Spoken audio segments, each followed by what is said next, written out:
안녕하세요. 오늘은 실질 경제 상황과 금융 정책이 어떻게 어우러져서 부동산 가격을 움직이는지 알아보겠습니다.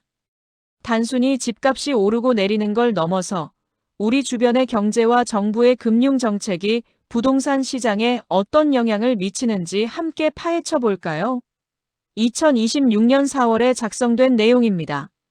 오늘 우리가 이야기할 내용은 다음과 같습니다.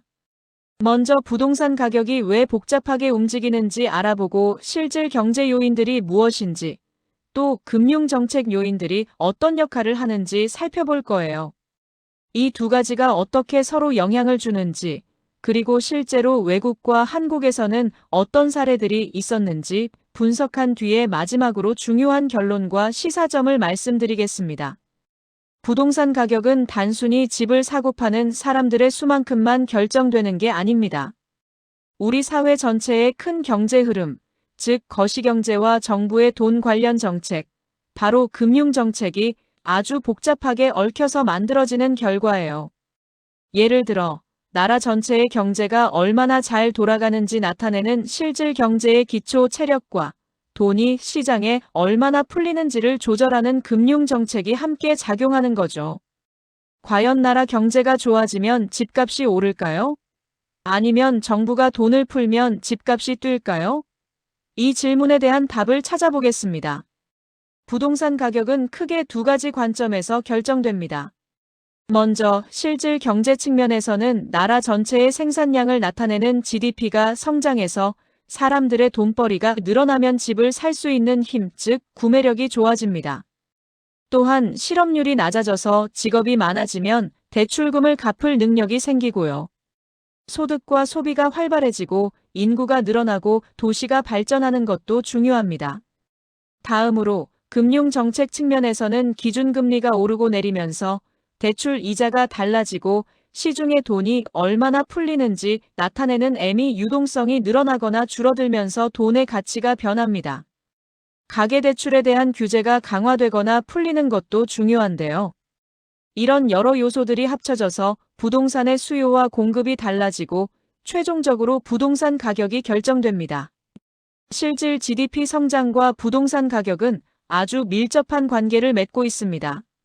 나라 전체의 생산량인 GDP가 성장하면 우리들의 소득이 늘어나고 그럼 집을 살 수 있는 능력도 올라가겠죠. 기업 활동이 활발해져서 일자리가 많아지면 실업률이 줄어들고 사람들이 대출금을 갚을 능력이 강해집니다. 경기가 좋아질 거라는 기대감에 사람들은 자산 가치가 오를 거라고 생각해서 집을 사려고 하고 결국 수요가 늘어 가격이 오릅니다. 실제로 분석해보면 GDP 성장률이 1%포인트 오르면 부동산 가격은 2.29%에서 4.19%까지 오르는 것으로 나타났어요. 보통 1분기에서 3분기 정도 지나면 이런 효과가 나타난다고 합니다. 반대로 실업률과 부동산 가격은 서로 반대 방향으로 움직입니다. 실업률이 올라가서 일자리를 잃는 사람이 많아지면 사람들은 쓸 수 있는 돈이 줄어들고 대출금을 갚기도 힘들어집니다.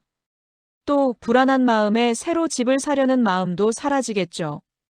그래서 실업률이 1%포인트 오르면 부동산 가격은 2.89%에서 3.03% 정도 내려가는 것으로 분석됩니다. 화면의 그래프에서 보듯이 실업률이 오르면 집값은 반대로 내려가는 경향을 볼 수 있습니다. 소비 지표와 경제 심리도 부동산 가격에 큰 영향을 미칩니다. 소비자들이 경기가 좋아질 거라고 긍정적으로 생각하면 집 같은 자산을 사려고 하는 마음이 커져서 가격 상승을 이끌게 됩니다.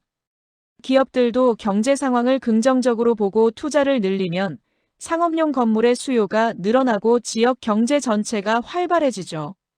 또한 도로 같은 인프라가 생기고 주거 환경이 좋아지는 건설 투자도 해당 지역의 가치를 근본적으로 높여줍니다. 부동산 가격은 지금 당장의 숫자뿐만 아니라 미래에 대한 기대감에도 아주 민감하게 반응한다는 것을 알 수 있습니다. 이번에는 시중에 돈이 얼마나 풀리는지를 나타내는 유동성, 특히 애미의 영향에 대해 알아볼게요. 애미는 쉽게 말해 우리가 쓸 수 있는 돈의 양을 나타내는 지표인데요. 시중에 애미 통화 공급이 늘어나면 그 돈이 집 같은 자산으로 흘러들어가 부동산 가격을 밀어 올리는 경향이 있습니다. 가계신용, 즉 사람들이 대출받는 돈의 양도 마찬가지입니다. 여러 연구에서 매매 공급량이 부동산 가격을 예측하는데 아주 강력한 영향을 미친다는 것을 확인했어요.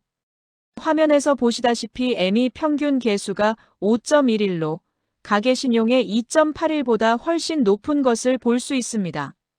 경기가 좋을 때와 나쁠 때 부동산 가격은 어떻게 달라질까요?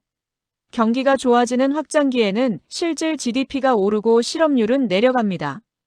이때 정부는 물가 안정을 위해 금리를 올리고 돈을 덜 풀려는 긴축 정책을 펴죠. 이 시기에는 실물 경제와 금융 정책이 모두 부동산 가격을 함께 끌어올리는 경향이 있습니다. 반대로 경기가 나빠지는 수축기에는 GDP가 내려가고 실업률은 올라갑니다. 이때 정부는 경기를 살리기 위해 금리를 내리고 돈을 많이 풀려는 유동성 확대 정책을 펴는데요.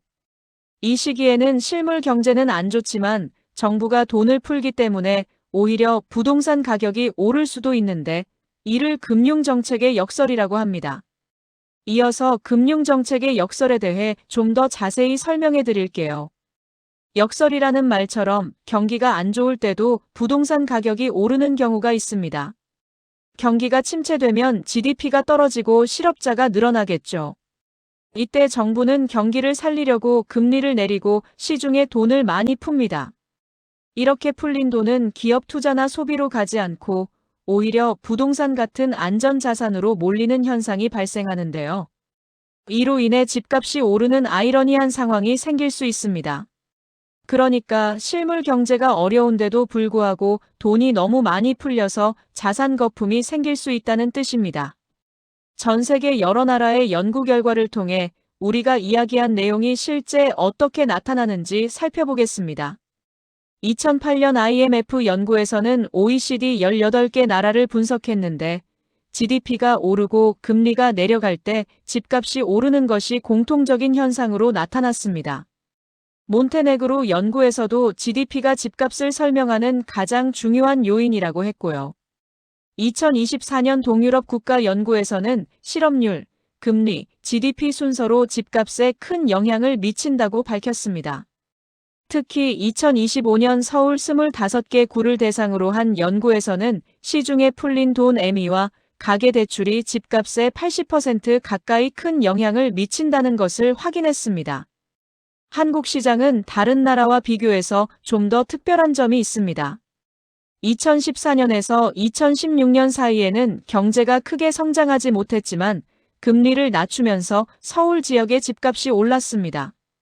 그리고 코로나19 사태가 있었던 2020년에서 2021년에는 정부가 코로나에 대응하기 위해 매매, 즉 시중에 돈을 엄청나게 풀었더니 전국적으로 집값이 크게 올랐었죠.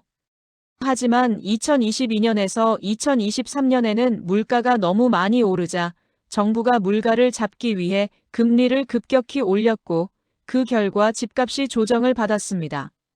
한국은 사람들이 빚이 많고 금리 변화에 아주 민감하기 때문에 금융정책이 다른 나라보다 훨씬 더 강하게 부동산 시장에 영향을 미칩니다.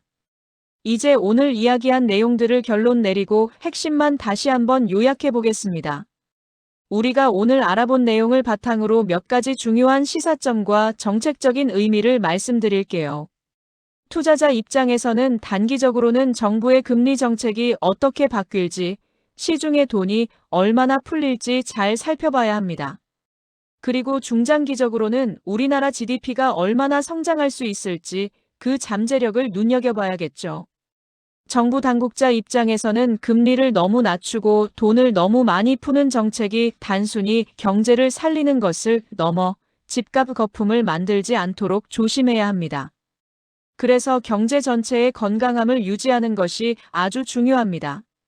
마지막으로 부동산은 단순히 건물이 아니라 돈의 흐름과도 아주 깊은 관계를 맺고 있는 이중적인 성격을 가지고 있다는 점을 항상 기억해야 합니다.